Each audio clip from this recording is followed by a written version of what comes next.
መሞቱ አይደለም ችግሩ ኸዋኒ ከሞቱ በኋላ ያለው ጣጣ ቀብር ጠባብ ነች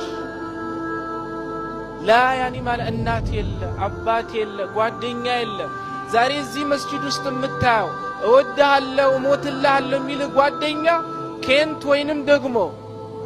ከቪንግተን ወይንም ደግሞ ሰማምሽ አድርሶ ከተመለሰ በኋላ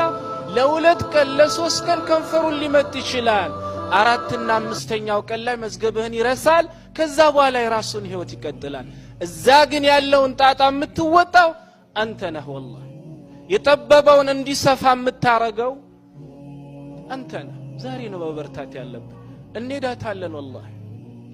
ሁላችንም እንሄዳለን ሁላችንም ግን ሱብሃንአላህ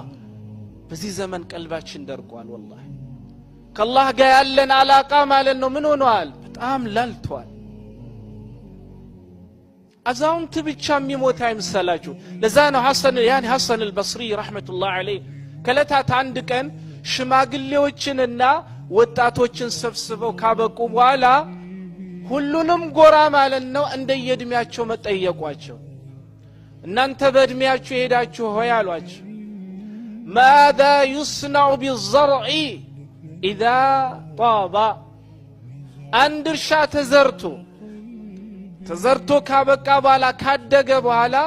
ከዛ በኋላ ምንድነው የሚጠብቀው አሏቸው